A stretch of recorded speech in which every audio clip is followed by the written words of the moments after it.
How's it going, ladies and gentlemen? Voodoo 15 here as usual, and I've had a couple of really good questions, and I've kind of been putting them off as I've been kind of busy, but I have time now, and so I'm going to go ahead and I'm going to put a couple videos, maybe separate them, maybe together. I'll just see, how it all works out. I'm sure they'll be separated. But the two questions are, one asked if I could show how I had my joystick set up, the key mapping, and the other asked the overall deal of taking a base.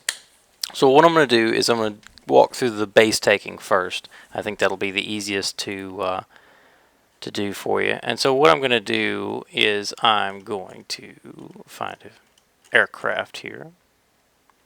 Let's see what I want to fly.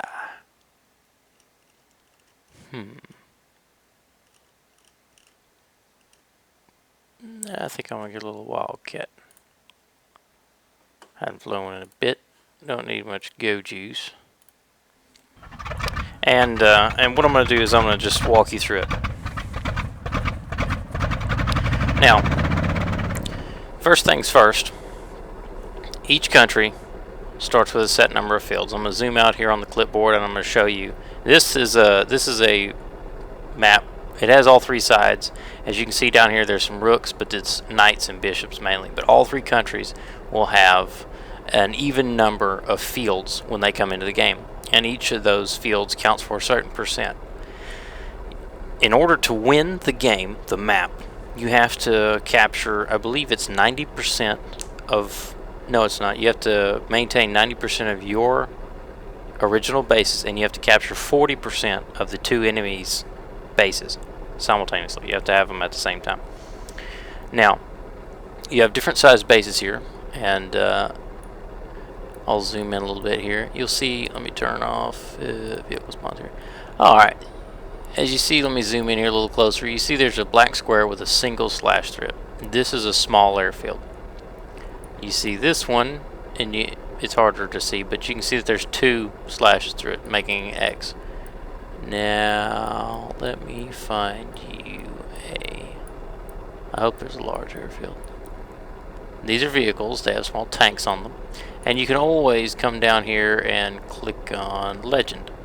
And as you see right here, you see small, medium, large airfield, vehicle base, a port with an anchor, a CV group, city, headquarters, ammo factory, fuel refinery, radar factory, AAA factory, grunt training, and this little yellow box is the map room.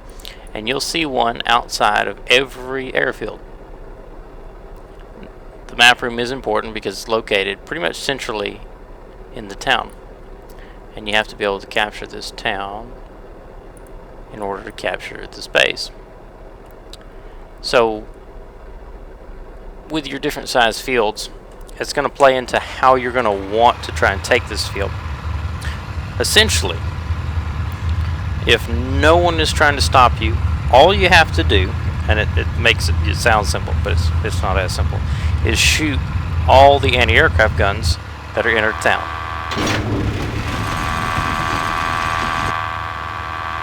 Right back to the right a little bit here. The town's always located not too terribly far away from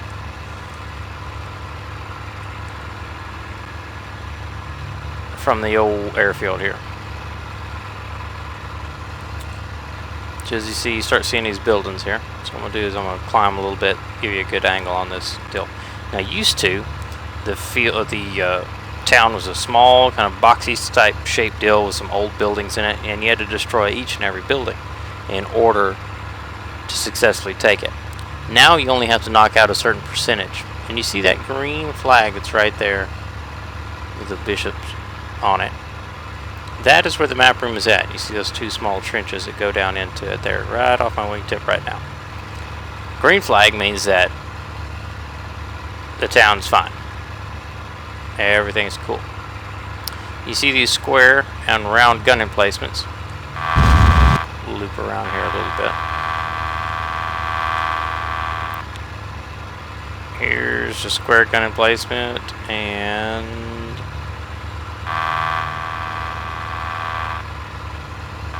where is it at? There's a round gun emplacement. Anyway, you have a certain number of guns. I'm not sure. I think it's like 18. It's probably not that much, but it's just a guess. Anyway, you have a number of guns, so you're going to want to take out these guns first.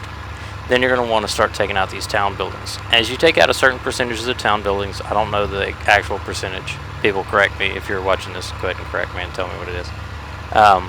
But that flag will turn blue to let you know that it's close. It's closer. It's no longer all the way up. It's getting ready to go down. It will then turn red. Where that green part is, it'll turn blue, then it'll turn red, then it will turn completely white. When it turns completely white, you've destroyed the number of buildings, and you have to land or drive in 10 troops into this map room.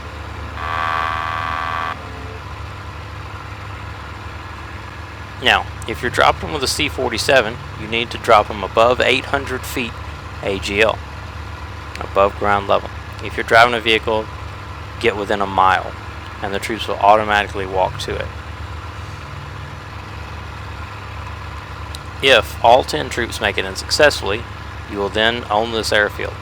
The guns will pop up there at the town, but the town buildings will stay down for 45 minutes individually. So if one building was destroyed very early, it will come up first. So each building is timed upon when it was destroyed, not the overall town. So if you destroy this little building right here that my pipper's on,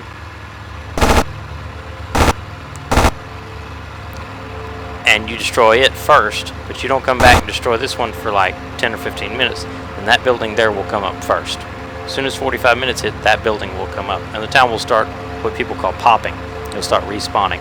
And when it pops, you'll go from a white flag back to a blue flag and then to a green flag rather quickly. Now, you have to be careful in that 45-minute span in the time that it takes for you to knock down all the buildings and capture the field, because someone can just roll in, take out the guns, and recapture the field from you. It doesn't happen very often, but if someone times it right and they do a good job, they can come in and retake it from you, so you have to be careful when you do that business.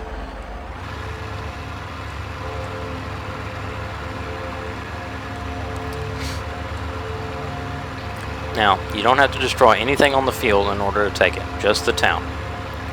Now, vehicle bases and ports, people will always talk about destroying the vehicle hangars. On a port, it's very important, and on a vehicle hangar, on a vehicle base, it's very important, because you'll have anti-aircraft vehicles roll out and they'll shoot you up and stuff. So you usually have to end up destroying the anti-aircraft vehicle hangars. Oh my goodness, can't even speak today. Destroying the vehicle hangars first.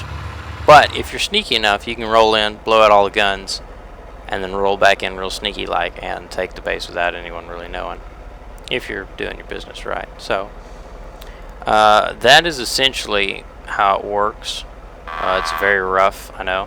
If you need more detail, I'll try to roll along on a mission and kind of show you. I think I did have one. It was one of the A6M films. Actually, I don't think I made that one. Anyway, I'll try and get along with a mission and toss it in with it.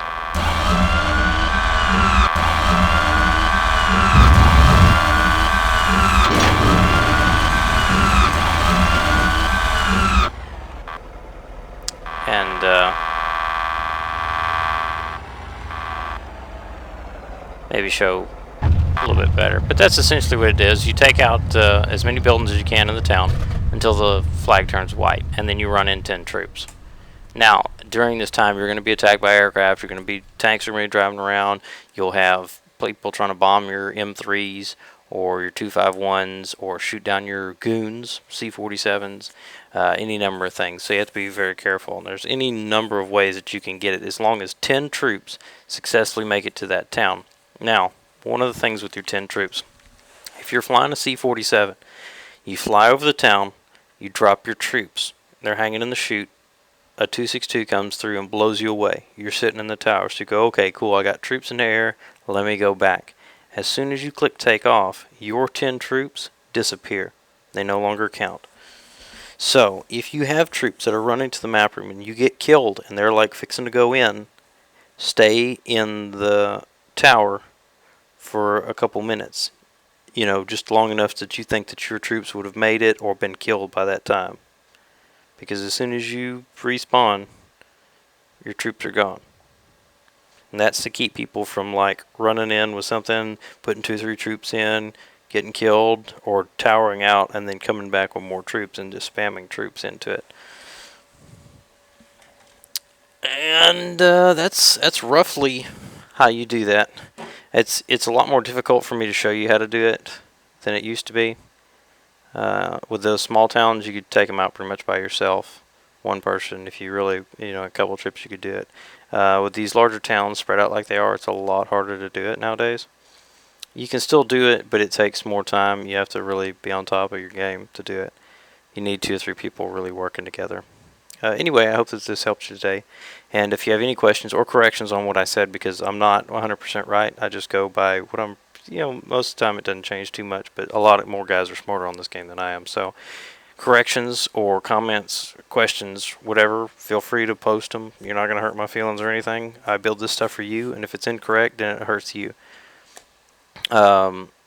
And it's not 100% accurate all the time. It's just enough to give you enough information that you can go out and you can ask them, hey, I heard this. They go, well, no, it's not technically right, And so it really just it puts you in a better position than you are. Instead of being armed with no knowledge, you have some knowledge, which you can then build upon and modify and correct as you need. So I hope this just helped you out a little bit. And if not, well, then tell me I suck and how to fix it. Anyway, I hope to see you in the sky soon. Maybe flying together. If not, then we'll have a good combat in the air. This is Voodoo 15, signing off.